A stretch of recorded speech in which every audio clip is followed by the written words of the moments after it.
E é muita coisa. E hoje nós vamos fazer um apanhado da necessidade do reino. Não a necessidade do reino em si. Por que era necessário que o reino de Deus viesse? Quais eram as necessidades?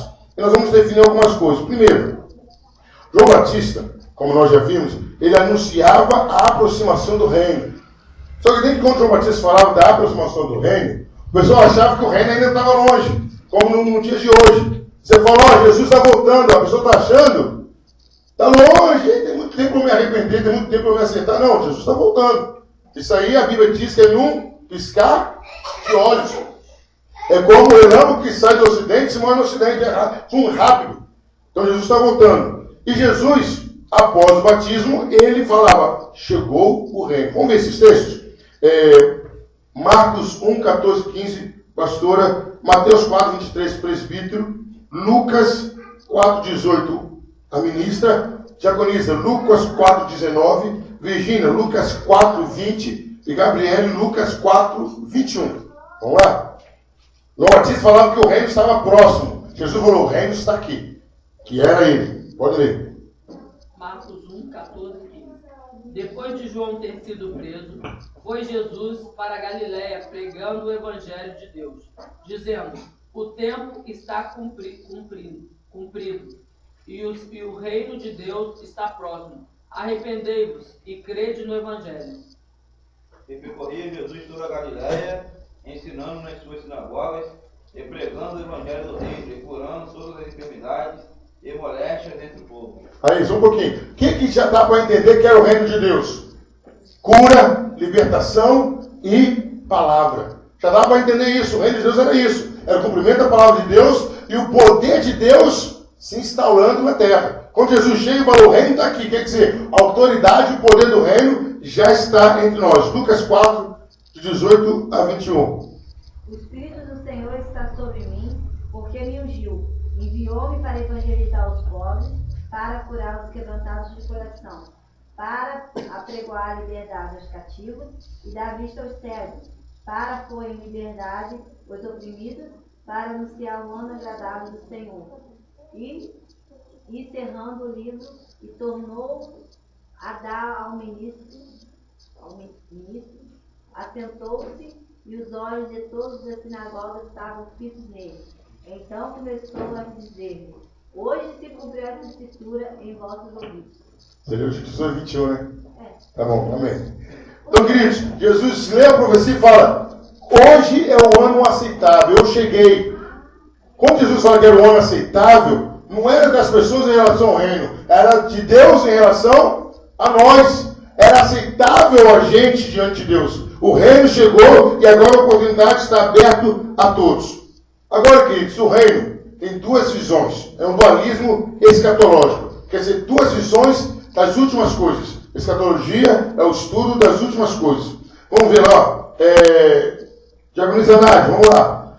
Amós, capítulo 9. A irmã leu 13. Amós, capítulo 9, a Virgínia leu 14. E a Gabriele lê o 15. Amós 9, de 13 a 14. E o William está com a Bíblia aí?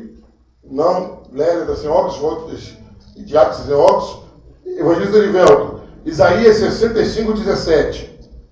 A ideia do reino. Vamos lá, Amós 9, 13 a 15, Isaías 65, 17. O reino é um dualismo escatológico. Vamos lá? Vamos explicar daqui a pouco o que é isso.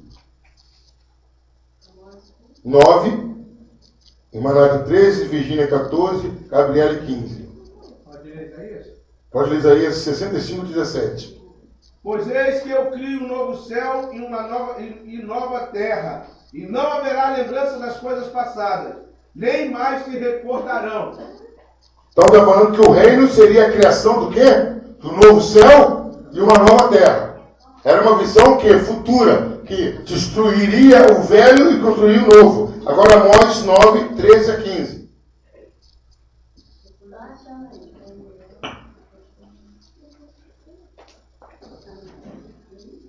9, 13. Maravilha. Desde que vem dia, diz, ó Senhor, em que ou que leva a alcançará ao que segue, e o que pisa as uvas, e o que lança a semente e os montes. Destruirá montes e todos os outros, e todos os alveiros de vegetação. 14. E removerei o cativeiro do meu povo de Israel, e reedificarão as cidades assoladas, e nela habitarão e plantarão vinhas, e beberão o seu vinho, e farão pomares, e lhes comerão o fruto. 15. Eu os plantarei na sua terra, e não serão mais mancados na sua terra, que lhes seja, diz o Senhor teu Deus. Bom, então o reino é apresentado no Velho Testamento de duas maneiras. O reino de Deus, que vai agir aqui nessa terra, que vai trazer o povo, vai trazer prosperidade, vai trazer bênção, vai trazer tranquilidade, vai trazer a glória de Deus, e um reino que vai modificar essa terra. Então a ideia de reino é que ele vai agir nessa era presente e também vai agir na era futura. Então o reino começou quando Jesus veio? Quando começou o reino na sua vida? Quando você levantou a mão para Jesus. Quando você o aceitou como rei, ele passou a existir na sua vida. O reino de Deus, bem terreno, aperfeiçoando a velha ordem. Então a ideia do reino de Deus é dupla. Você não pode ficar esperando o reino de Deus que vai vir. Não, ele vai vir só não. O reino de Deus já está aqui, nessa era presente, e vai vir na era vindoura, na era futura. Então o reino de Deus já começou até agora e vai ter continuidade. E queridos, o reino de Deus está falando do aperfeiçoamento daqui nessa terra e uma transformação radical da antiga, da nova ordem das coisas. Ao mesmo tempo, o reino de Deus fala, olha, eu sou presente, já estou atuando, mas também eu vou atuar no futuro. Eu estou atuando agora e vou atuar no futuro. A ideia é o quê? Que o reino de Deus é eterno. Ele já começou a se implantar. Jesus fala de duas eras. Vamos ver os textos? Paramos aqui na Tia Neuza. Tia Neuza, Mateus 12:32 e Tia Neuza Josi, Marcos 10:30. Aí aqui, Lauriette, pode ir procurando por gentileza? Mateus 24:3, depois o 30 e depois o 31. Mateus 24:3, 30 e 31. Vamos lá. Jesus fala de duas eras. Mateus 12:32 e Marcos 10:30. Mateus 12, 32. 32. Isso. Se alguém proferir algumas palavras contra o Filho do Homem, ser-lhe-á a isso perdoado. Mas se alguém falar contra o Espírito Santo, não será isso perdoado, nem neste mundo e nem no porvir.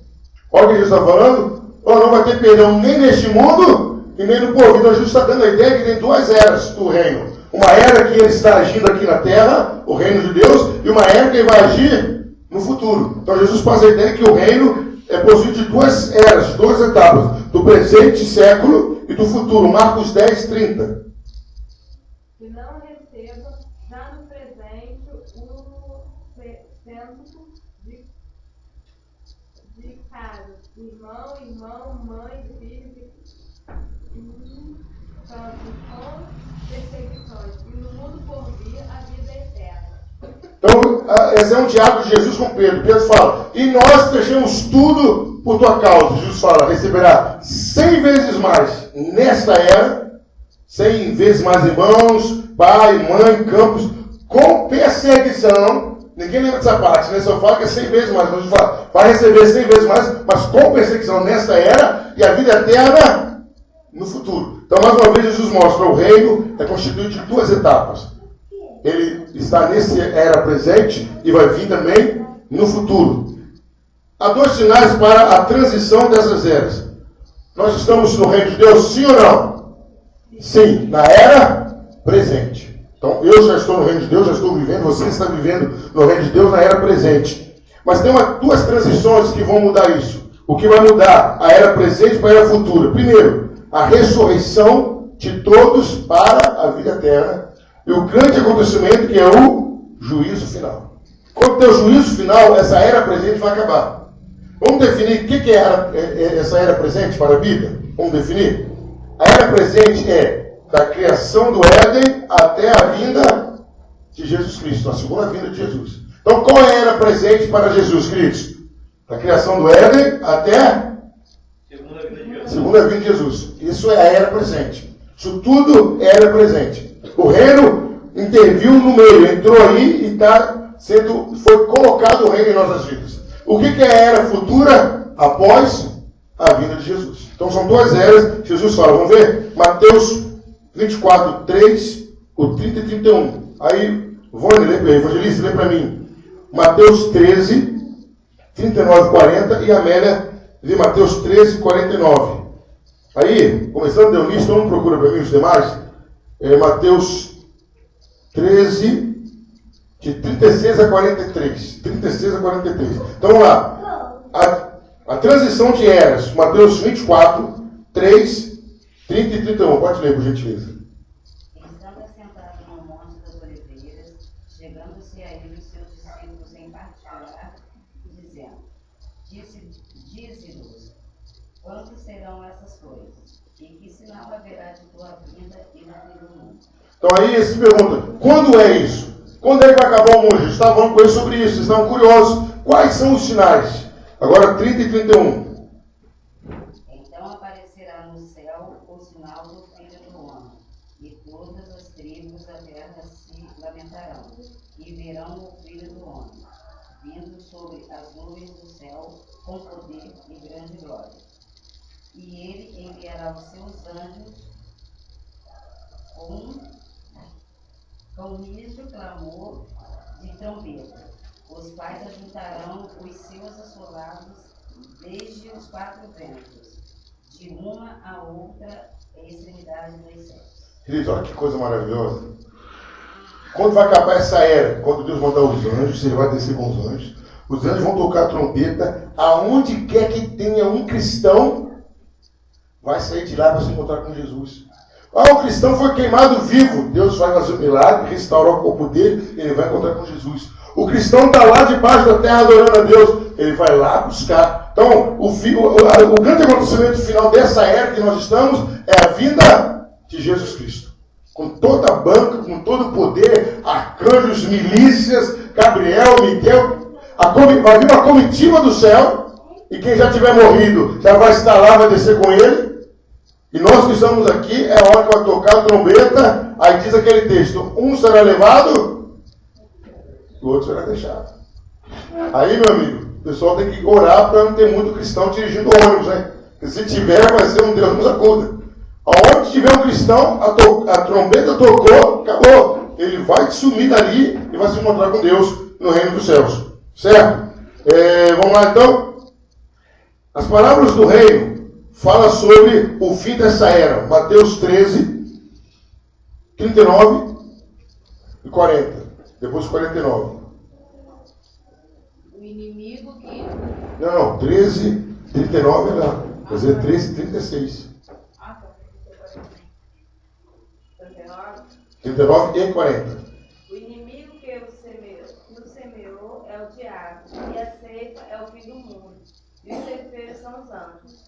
Assim como o joio é colhido e queimado no fogo, assim será na consumação deste mundo. Então o que acontece? No fim do tempo, o que vai acontecer? Uma separação do joio e do trigo. Quando eu estava preparando esse estudo, eu fiquei um pouco triste. Porque deixa clara essa parábola que em todo lugar tem joio. Aí eu falei assim, Jesus amado. Ainda bem que não somos nós que vamos fazer essa separação, né? Imagina Deus fala, vamos separar, vai lá. Aquele vai, aquele não vai. Vamos assim, ó, aquele ali, tão chegado. Não, aquele não vai. Aquele ali é joio. Aquele ali é... Nossa, eu não vou muito com a cara dele, mas ele é trigo. Ele vai. Ainda bem que não somos nós que vamos fazer separação, mas o que me entristeceu, que em toda plantação, Jesus deixou claro que tem o joio. Por mais que entristeça a gente, por mais que você corre a cabeça assim, os pensamentos, quem será? Jesus falou, não preocupa agora não. Final do tempo, o 49. Assim será no fim do mundo. Virão anjos e separarão os maus dentre os justos. Então assim será no fim do mundo. Vai haver a separação, os anjos vão separar. Quem é de Deus? À direita. Quem não é? À esquerda. E o interessante, queridos, que quando Jesus estava comentando isso, os apóstolos falaram, senhor, quer que a gente faça isso? Não. Faça não. Deixe eles crescerem juntos. Deixa crescer, deixa o trigo crescer com o joio. Que na hora certa, no juízo final, vai ser arrancado o joio e vai ser guardado o trigo. Vamos lá, Mateus 13. Vamos ler o versículo 36. Quem é? Aqui, Eunice. A pessoa leu 37. Então Jesus, despedindo a multidão, foi para casa. E chegaram ao pé dele os seus discípulos, dizendo: explica-nos a parábola do joio do campo. Então Jesus contou a parábola do joio do campo. Diz que o homem plantou, foi lá alguém e semeou maldosamente o joio no meio do trigo. Segundo estudiosos, são duas plantas semelhantes. Eu vou ver se semana que vem consigo ou foto ou a própria planta para mostrar. Diz que no começo elas são idênticas, só no final que dá para identificar. 37. E ele respondeu: o que semeia a boa semente é o Filho do Homem. Agora 38, presbítero. O campo é o mundo, e a boa semente são os filhos do reino, e os joios são os filhos do maligno. Olha só a palavra pesada. O trigo são os filhos de Deus. O joio, filho do maligno, filho do diabo. Jesus não mediu a palavra não, filho do diabo. O 41, está sem Bíblia aí, ministro? 13:41, tá? Para ler. Não, o 39 já foi lido. Diaconisa, lê depois 42, 13:42. 13:41. Mandará o Filho do Homem aos seus anjos, e eles escolherão do seu reino tudo que causa escândalo e os que cometem iniquidade. Então quer dizer, vai mandar os anjos, tudo que causa escândalo e pratica iniquidades, arranca, que são joios. E queridos, graças a Deus não é o nosso caso aqui, mas muitas igrejas foram divididas, quase que destruídas, porque tinha muito joio dentro. A história da igreja nos ensina isso. Toda vez que a igreja sofre uma perseguição de fora para dentro, ela cresce. Começou a perseguir a igreja de fora para dentro, ela cresce, mas quando o problema vem de dentro, acaba com a igreja. É assustador. A história da igreja mostra isso. Perseguiu a igreja cresce. Começou a falar mal da igreja, começou a perseguir, a igreja começa a crescer. Começou a ter problema interno, ela acaba. Agora, Mateus 13:42. E lançarei-os na fornalha de fogo, e ali haverá pranto e ranger de dentes. Fernanda, leu 43. 13:43. Então os justos resplandecerão com o sol, no reino de seu Pai. Quem tem ouvido para ouvir o povo. Então Jesus está mostrando nessa parábola nítido. Tem uma época que o joio e o trigo vão andar juntos, vão conviver, vão crescer juntos.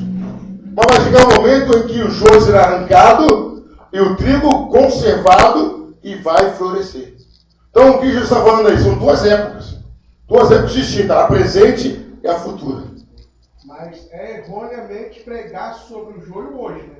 Isso é para o final dos tempos. Não, quem vai arrancar O pregador pregado do joio hoje e mandar arrancar o joio hoje da igreja. Isso é errado. Heresia. Pura. Não é nem o homem que vai arrancar, né? Porque não é nem o homem isso. Então isso não aplica hoje na igreja. A pessoa chegar e pregar e falar, não, que o joio está aqui. Pode até estar o joio dele, mas isso não será do homem. A Bíblia já diz que é verdade. É o anjo. No final, quando o anjo. Deus mandar, anjo, arranca fulano, ciclano, beltrano. Até mesmo porque quando arrancar, meu irmão, aquele ali já vai para o inferno. Não, lógico, é o juízo. Quando você está falando na pessoa de anjo, trigo e joio, é o juízo final. Quando mandar, quando vier o juízo, você é isso, você é aquilo e ponto final. Já separando, né? Uma seleção aí. Isso aí, desculpa a expressão que eu vou usar, tentar usar a expressão que tem branda, é uma pseudo-santidade, uma falsa santidade. Vamos tirar o joio. Quem tem autoridade para alguém tirar o joio aqui? Ninguém. São os anjos do Senhor no dia que Ele mandar. Porque, queridos, eu posso olhar para alguém e falar, aquilo ali não tem jeito. Na minha concepção, medíocre, perdão da expressão, ilimitada. Mas quem define é quem? É Deus. A Bíblia fala que Deus não vê como o homem vê. Como o homem vê, exatamente. A gente olha por fora, Deus olha por dentro. Não vamos longe, queridos. Não vamos longe. O ladrão na cruz, alguém podia falar que ele ia para o paraíso? Ninguém, o cara está sendo morto por outros crimes. Mas ele foi para o paraíso. Alguém podia falar que o tesoureiro que andava com Jesus ia para o inferno? Ninguém podia falar. O Judas vai para o inferno. O homem de confiança do homem foi para o inferno. E ali é interessante, no ladrão da cruz, pastor, que ali você pode ver duas igrejas, dois reinos. O reino do céu e o reino da terra. Porque um dos ladrões fala assim, ó, tu não é o filho de Deus? Fala com que eu tire daqui e volte. Ele estava falando para a terra, ele estava com a visão dele. Era terreno. Terra. Exatamente. E o outro falou, rapaz, fica quietinho, mas nós pecamos, nós erramos. E esse homem justo aí que não fez nada para ninguém. Aí a visão dele falou, Senhor, lembra-te de mim quando entrar no paraíso. A visão dessa igreja. E tanto é que a Bíblia só fala o nome de Dimas, né? Que foi o que teve a visão do céu, né? Exatamente. Quer dizer, na hora da morte, o homem tem esperança, ó. Jesus, sou... Ali Jesus já arrancou o joio. Eu vou tirar esse joio daqui. Isso aqui é joio já, segundo as palavras. Exatamente. Ali foi uma questão de... Pode dizer, calma, isso aqui, se você é joio, desce... Não vamos poder pegar esse exemplo dos apóstolos. Judas era trigo ou joio? Joio. Trigo ou joio? Judas, igreja? Joio. Jesus tirou ele antes? Não. Até na ceia, eu quero tomar a ceia comigo aqui, Judas. Quando Judas foi atrás de Jesus e falar, amigo, o que você veio fazer aqui, amigo? Então, meu querido, é um exemplo perfeito. Joio, quem arranca é os anjos com ordem de Deus no juízo final. A gente não tem direito, de forma alguma, de tentar fazer esse papel que pertence só a Deus. Certo? Então, queridos, o que nós estamos vendo é que o reino está presente já, mas vai continuar agindo no futuro. Tá bom? Para onde? Virgínia, lê pra gente. Mateus 19, 28. Por gentileza. Mateus 19, 28. Gabriel, já pode procurar Mateus 4, 1. E o evangelista Lucas 4, 6. Jesus disse, em verdade eu vos digo a vós, que me seguiste, quando na minha geração o Filho do Homem se assentar no trono, a sua glória também vos assentarei, sobre 12 tronos, para julgar as 12 tribos de Israel. Queridos, essa era presente é marcada pela nossa fragilidade humana, pela morte, pela mortalidade, pelo reino de Satanás. A era futura é a hora da glória de Deus. Não vai ter fraqueza, não vai ter doença, não vai ter mais pecado, nada disso. A era presente foi marcada pelo pecado, pela fraqueza, pela fragilidade do ser humano. A era futura é a glória de Deus. Agora, nós vamos traçar um paralelo rápido aqui sobre o reino de Deus e Satanás. Por que é que o reino de Deus tinha que vir? Nós vamos ver aqui que o primeiro confronto de Jesus como reino, representando o reino, com Satanás. Mateus 4, 1 e Lucas 4, 6. Pode ler, Gabriel, por gentileza.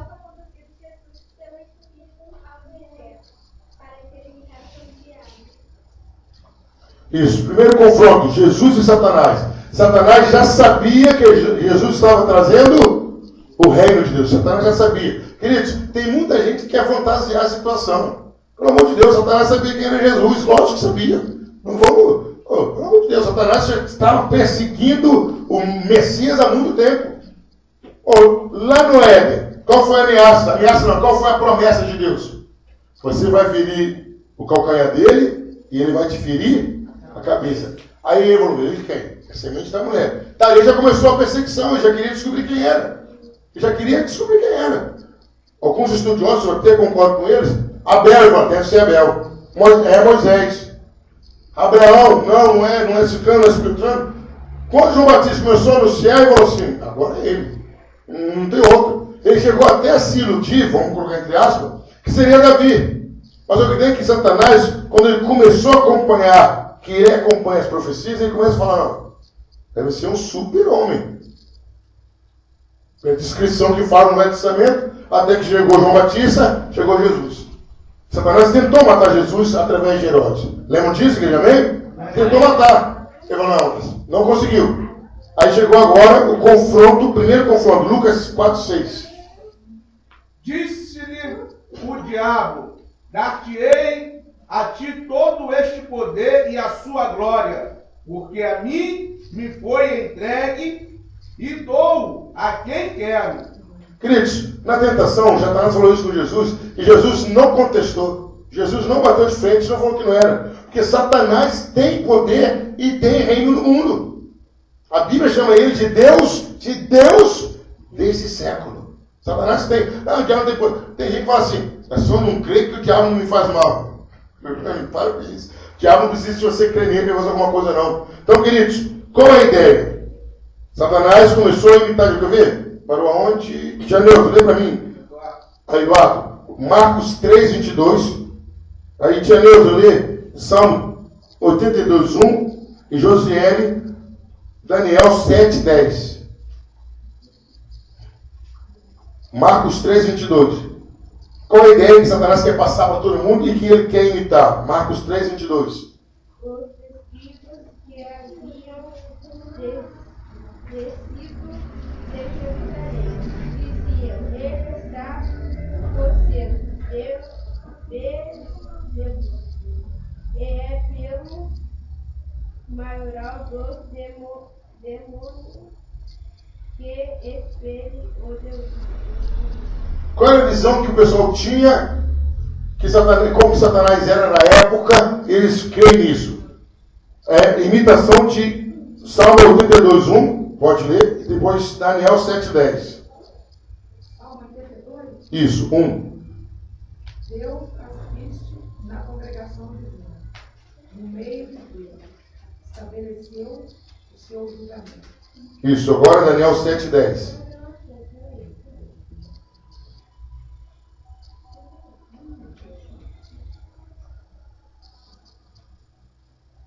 Calma, não tem pressa não. Se alguém tiver achado que quiser ler, pode ficar à vontade, eu estou demorando. Acho que ninguém procurou Daniel também não. Achou aí, Vivi? Daniel 7, 10. Um rio de fogo manava e saía diante dele. Milhares de milhares o serviam. E milhares de milhares estavam diante dele. Assentou-se o tribunal e se abriram os livros. Qual a ideia aí? Da majestade de Deus. Então, os judeus, os hebreus da época, faziam a mesma ideia. Que assim como Deus está sentado no trono cheio de anjos, cheio de poder, Satanás está sentado no seu trono, no trono de Satanás, cheio de anjos de poder. Não é bem assim, não. Ele tem os seus poderes, tudo, mas ele não reina no inferno. Satanás tem o reino do mal aqui, que ele manda, desmanda as pessoas que o servem. Então, a ideia é o quê? Quando eles falaram sobre Jesus, que Jesus era o príncipe dos demônios, que era conhecido como Beelzebub. Aí falaram, não, ele expulsa demônios porque ele é o chefão. Então o chefão expulsa. Aí Jesus só não para. Um reino dividido vai sobreviver? Lógico que não. Então a ideia é o quê? Que Satanás é o príncipe, é o rei dos demônios. Qual o propósito primordial de Satanás? Opor-se à redenção dos homens. Aí, queridos, vamos parar para pensar o seguinte.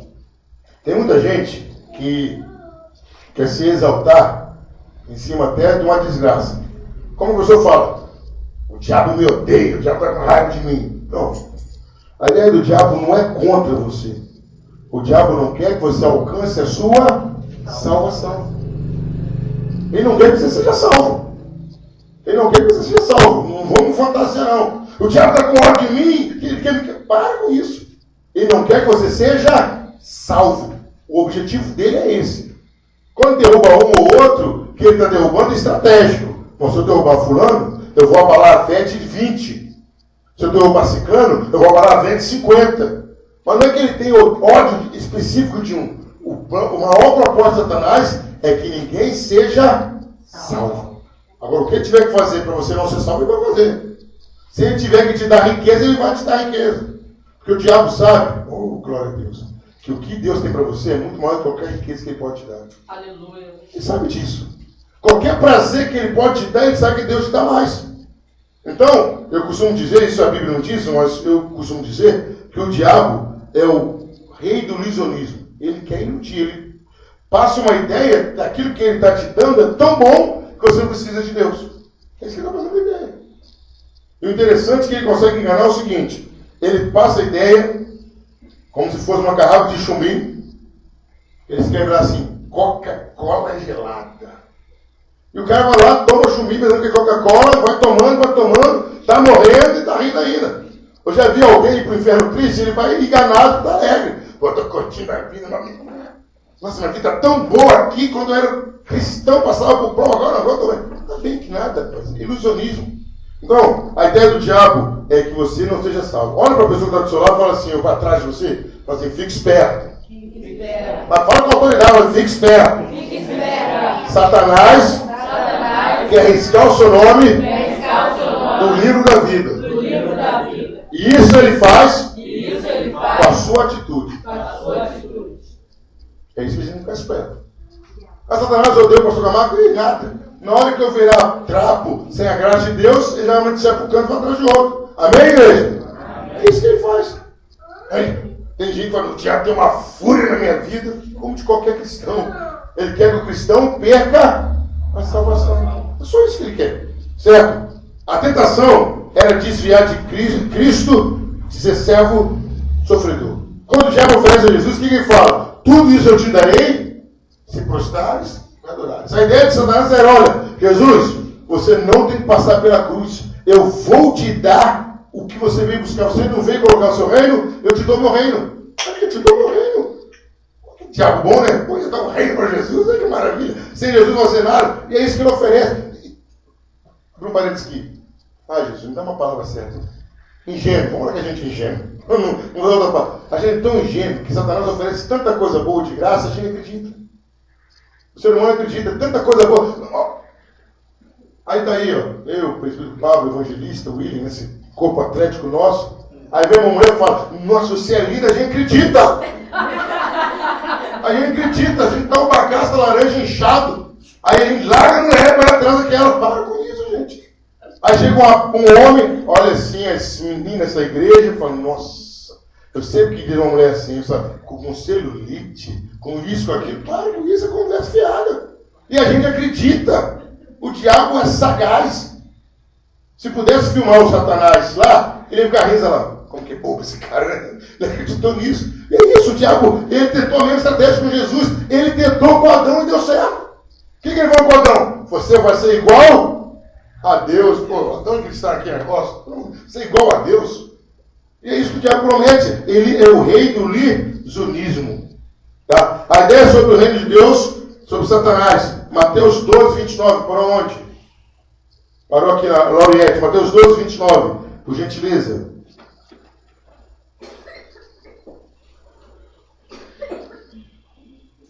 Aí, para agilizando, nós vamos ver algumas atividades de Satanás.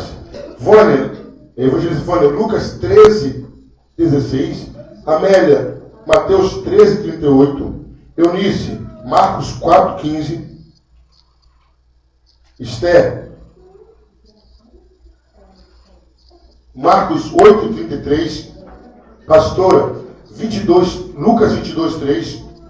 Presbítero, Lucas 22, 31. Ó, então, Mateus 12, 29. Como pode alguém entrar em casa do homem valente e furtar os seus bens? Se primeiro não maniatar o valente, saqueando então a sua casa? Queridos, Jesus está falando isso sobre quem?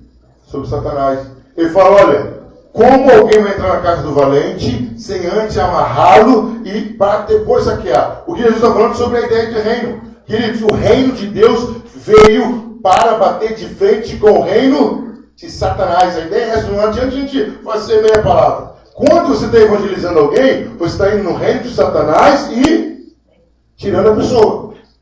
Postaram no Face uma coisa, uma foto bonita, uma frase chavão, eu dei uma catucada. Falou assim, a minha missão é saquear o inferno e povoar o céu. Eu escrevi assim, se já está no inferno, não tem salvação. Se já está no inferno, só você. Agora, se estiver no caminho do inferno, você tem jeito de tirar. O cara no inferno, acabou. Já está no inferno, acabou. Não tem como você saquear o inferno, não. Tirar do caminho do inferno você pode, mas do inferno já era. Então, qual é a ideia do reino, queridos? Quando você evangeliza, quando você fala de Jesus para alguém, o que é que você está fazendo? Guerra, é batalha. Você está indo como, olha que coisa bonita, como súdito do reino de Deus e libertando a pessoa do reino de Satanás, das trevas. Essa que é a ideia. O reino de Deus veio para combater as obras do diabo. O reino de Deus veio para avançar e dominar. Aí tem aquela palavra que Jesus fala com Pedro sobre a igreja. As portas do inferno Não prevalecerão. a igreja mais forte, acredita nisso. As portas do inferno Não prevalecerão contra a igreja. Mas qual é a ideia? A igreja vai estar atrás segurando a porta? Não, a igreja vai estar partindo para cima. É essa que é a ideia. Não é a ideia. A igreja está lá, o William, o Wellington, o Tiago Joaquim segurando a porta. O diabo quer entrar. Não deixa ele entrar, não é isso não. É a gente partir para cima do diabo, mas não é para lutar contra o diabo, não. É para ir resgatando vidas, almas. É tira um das drogas, tira um da prostituição, tira um da idolatria, tira um da... É isso. A ideia de igreja é essa. A ideia de reino é implantar o reino. Quem trouxe o reino? Jesus. Quem planta? Eu e você. Como que diz lá em Apocalipse? Nos chamou para sermos reis e sacerdotes. Para a gente implantar o reino aonde nós estamos. Vamos lá. Lucas, as várias atividades de Satanás. As formas que Satanás se manifestava na época e agora atualmente. Vamos deixar uma coisa clara, queridos. Nós vamos ver aqui algumas situações. Nem tudo é diabo. Repita comigo. Nem tudo é diabo. Tem coisa que a medicina resolve. Eu não quero que senão não. Vamos orar. Não, peraí. Tem coisa que é medicina. O fulano está lá com um problema de asma. Não, toma remédio não. Isso é coisa do diabo. Não, para. Vamos ter um equilíbrio. Se for para Deus curar, ele vai curar, mas tem coisa que não é remédio. Você não tomou precaução todo dia, né? Está lá o Maurício, todo dia à noite ele comia feijoada. Aí daqui a 10 anos ele entupiu uma vez no coração. Fala, esse diabo, que diabo? Ele não se cuidou. Não tem nada de diabo nisso não. Não, eu tenho que me cuidar. Todo dia lá o Leonardo e o João Vitor só comendo coisa salgada. A pressão subiu. O diabo está querendo acabar com a minha vida. O diabo chamado sal? Não, você que não se precaviu. Porque o diabo vai se manifestar aqui através de algumas enfermidades. Por isso que eu estou falando isso. Algumas o diabo usou enfermidade. Outras fomos nós que não nos cuidamos. Então vamos colocar cada coisa no seu lugar. Lucas 13:16. E não convinha soltar desta prisão no dia de sábado esta filha de Abraão, a qual há 18 anos Satanás tinha preso. Como que esse caso? Uma mulher de 18 anos que andava encurvada. 18 anos. Ela chegou lá no sábado, Jesus curou. Repreendeu. Ali era a obra do diabo. Demônio. Ali era a obra de Satanás. Ali era a obra. Agora, cada de picos papagaio que vai fazer tratamento, cada com a hérnia diz, não vou operar não, sai em nome de Jesus. Não, para. Tem enfermidade e tem ação do diabo. Vamos ver outra ação do diabo. Mateus 13:38. O campo é o mundo, e a boa semente são os filhos do reino, e os joios são os filhos do maligno. Então, queridos, às vezes o diabo age através da ética, do mau comportamento, de um escândalo. Satanás vai provocar um escândalo. Mas, mais uma vez, aquilo que eu posso evitar é minha responsabilidade. Não posso jogar tudo pro diabo, né, Tia Nilza? Foi o diabo que fez isso. Mas tu também não, né? Pô, você saiu da sua casa, pegou seu dinheiro, comprou cerveja, a culpa é minha? Não, a culpa é sua. Eu posso até ter mantido a porta do bar aberta, mas você que foi lá comprar. Aí a culpa é minha. Agora, Marcos 4:15. Os que estão junto do caminho são aqueles a quem a palavra é semeada. Mas tendo-a ouvido, vem logo Satanás e tira a palavra que foi semeada em seus corações. Então, queridos, o diabo tem poder para tirar a palavra que foi semeada. Porque é aquela pessoa que recebeu com alegria, mas não deixou a palavra enraizar, entrar. Então o diabo vai lá e tira. Marcos 8:33. Quem é? Marcos 8:33.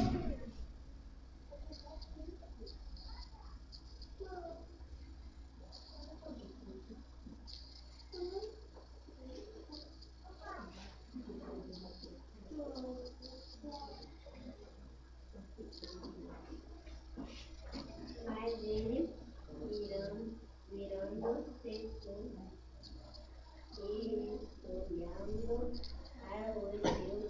discípulos,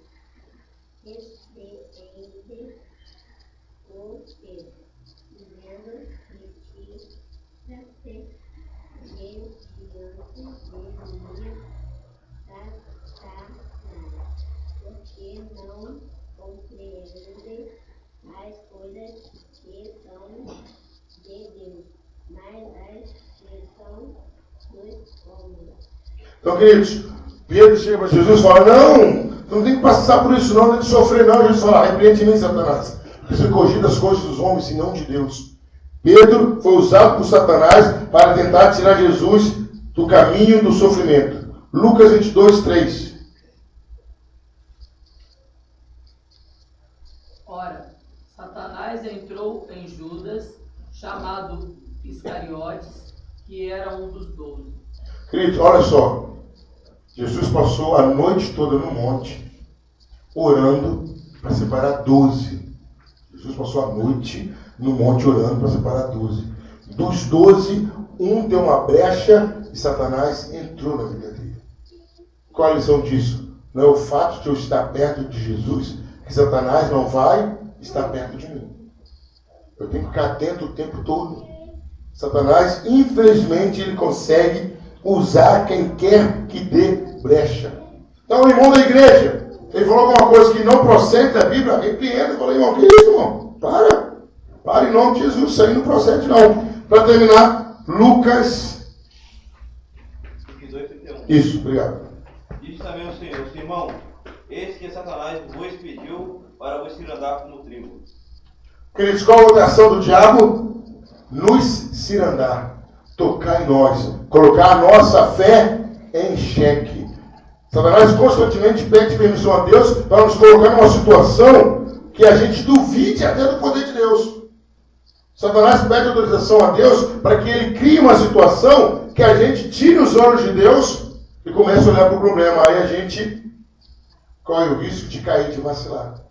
É o que diz o Salmo 73. Quando eu comecei a olhar a prosperidade do ímpio, quase eu vacilei. Porque eu comecei a olhar o ímpio. E é isso, queridos.